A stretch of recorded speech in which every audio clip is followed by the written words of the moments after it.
حمد ہے اس ذات باری تعالیٰ کی جو سارے جہانوں کا مالک ہے، اور درود ہے حضور اکرم حضرت محمد صلی اللہ علیہ وآلہ وسلم کی ذات مبارکہ پر۔ اللہ سے دعا ہے کہ وہ ہمیں دنیا و آخرت کی تمام بلائیاں عطا فرمائے۔ بسم اللہ الرحمن الرحیم۔ السلام علیکم۔ آج 28 فروری منگل کا دن ہے، 7 شعبان ہے۔ بات کریں گے اسلامی امارات افغانستان کی۔ اسلامی امارات افغانستان کی سیکیورٹی فورسز نے دہشت گردوں کے خلاف اہم کارروائیاں کی ہیں، اور انہوں نے ان آپریشنز کے ذریعے دہشت گردوں کے بڑے اہم ممبران کو مارا ہے، اور اپنے ملک سے بہت سارے جو دہشت گردی میں ان کے ملک میں ملوث لوگ ہیں ان کو پکڑا ہے۔ اسی سلسلے میں ترجمان اسلامی امارات ذبیح اللہ مجاہد صاحب نے بتایا کہ افغان سیکیورٹی فورسز نے خوارج کے انٹیلیجنس اور ملٹری چیف کو مارا ہے۔ اس موقع پر ترجمان اسلامی امارات افغانستان کے ترجمان مولوی ذبیح اللہ مجاہد صاحب نے بیانیہ میں لکھا کہ اللہ کی مدد سے داعش کے 2 ممبرانز کو کابل کے 2 مختلف مقامات پر سیکیورٹی فورسز کے آپریشن کے ذریعے مار دیا گیا ہے، جس میں ایک داعش کا بہت اہم ممبر ہراسان کا سب سے خاص ممبر تھا، قاری فتح، جو کہ پہلے ہراسان کا ملٹری کمانڈر تھا اور صوبہ کنار اور ایسٹرن زون کا سربراہ تھا۔ وہاں پر تمام تر داعش کے ممبران کی کمانڈ کرتا تھا اور انہیں ڈائریکٹلی حکم دیتا تھا۔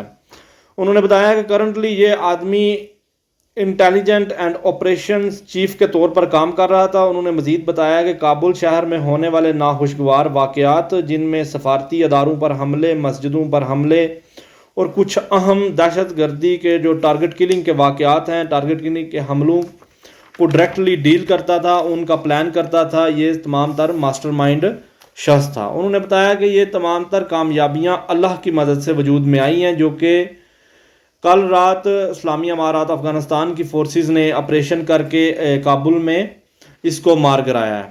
اس کے علاوہ انہوں نے مزید بتایا کہ سیکیورٹی فورسز کی طرف سے ایک اور اہم آپریشن کیا گیا، جس میں داعش کے 3 ممبران کو مارا گیا، اور ان ممبران میں ایک اہم ممبر اعجاز امین، جو کہ داعش کی طرف سے انڈین سب کانٹیننٹل کا ممبر تھا، کا سربراہ تھا، اور وہ اس تمام تر علاقے کو ڈیل کرتا تھا، یہ تمام تر علاقہ اس کے انڈر تھا۔ مولوی ذبیح اللہ مجاہد صاحب نے مزید بتایا کہ اس کے علاوہ داعش ممبران جو کہ غیر ملکی ممبران میں جن میں شامل تھے، جو خود کش دھماکوں کی پلاننگ کر رہے تھے اور ان تمام تر واقعات کو کرنے والے تھے، یہ بھی تمام تر سیکیورٹی فورسز نے حملہ کر کے تیسری جگہ پر ان کو پکڑا ہے اور گرفتار کر لیا ہے۔ ذبیح اللہ مجاہد صاحب نے ملی ٹی وی کو انٹرویو دیا، جس میں انہوں نے بڑے اہم سوالات کے جواب دیے، جس میں ہم 1-2 کویسچنز کا جوابات آپ سے شیئر کریں گے۔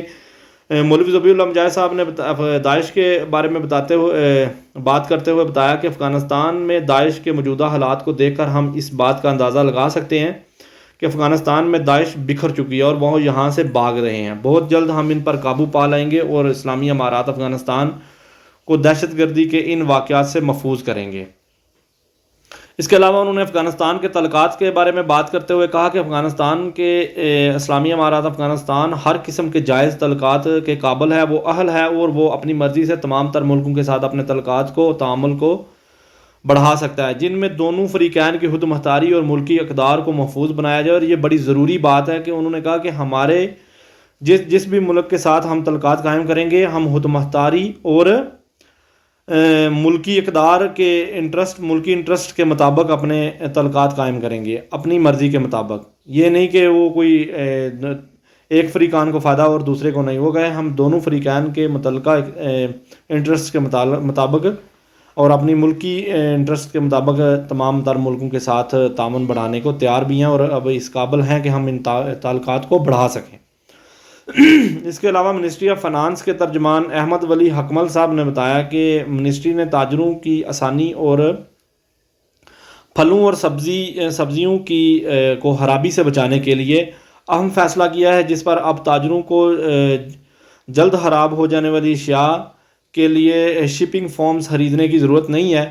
یہ پابندیاں تمام تر ملکی کسٹمز آفیسز میں کینسل کر دی گئی ہیں، جس کے ذریعے تاجروں کو آسانی ہوگی کہ وہ پھلوں اور سبزیوں کو بآسانی ایک جگہ سے دوسری جگہ پر منتقل کر سکیں، اور اس کے لیے انہیں کوئی ہاس جا کے تمام تر شہروں میں جو صوبوں کی پورٹس ہوتی ہیں ان میں جا کے چیکنگ کے لیے کھڑا نہیں ہونا پڑے گا. انہیں ایک جگہ سے اپنا پیپر لیں گے، کلیئر پیپر، اور اسی کے ذریعے وہ جہاں پر بیچنا ہو وہاں پر بیچ سکیں. اسی طرح انہوں نے کہا کہ ہمارے ملک میں پھلوں اور سبزیوں کے ضیاع میں کمی آئے گی.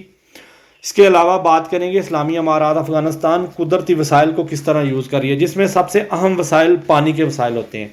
اسلامی امارات افغانستان جو ہے وہ نہروں کے جال اپنے ملک میں بچھا رہی ہے. تمام تر وہ علاقے جہاں پر لوگ کبھی سوچ بھی نہیں سکتے تھے کہ یہاں پر فصلوں کی کاشتکاری کی جائے گی، وہاں پر وہ نہریں نکال رہے ہیں اور ڈیمز بنا رہے ہیں. اس کے علاوہ جتنی بھی پرانی نہریں جو تباہ حالی کا شکار تھی ان کو وہ صحیح کر رہے ہیں اور اس کے ذریعے کسانوں کو ریلیف فراہم کر رہے ہیں. اور آپ کو پتہ ہے کسی بھی ملک میں جو زیادہ تر ہمارے ممالک ہیں، پاکستان میں بھی، پاکستان کی ریڑھ کی ہڈی ہے زراعت، اور پاکستان میں بہت ساری نہریں ہیں لیکن نہروں کا نظام بگڑ چکا ہے. اگر اسی نظام کو صحیح کیا جائے تو پاکستان کی معیشت کا 40 سے 50% حصہ درست ہو سکتا ہے. اور آپ کو اور ہمیں اس بات پر یقین کرنا چاہیے کہ جب تک ہمارے پاس اسلامی نظام نہیں ہوگا ہمارے پاس اچھے نمائندے نہیں آئیں گے. ہمارے نمائندے جو اسلام کے پابند ہوں گے، جن کو پتہ ہوگا کہ اسلام نے ہماری ذمہ داری لگائی ہے، وہی ہماری سچے دل سے مدد کریں گے اور ہمارے لیے آسانیاں پیدا کریں گے، اور اپنے اور میرے لیے، اپنے لیے، اپنے ملک کے لیے نظام مصطفیٰ کو چنیں. اپنے ان لوگوں کا ساتھ دیں جو نظام مصطفیٰ کے لیے کام کر رہے ہیں اور جو اسلام کے نظام کو پسند کرتے ہیں اور اسلام کے نظام کو نافذ کرنا چاہتے ہیں. بہت شکریہ، جزاک اللہ. اللہ حافظ.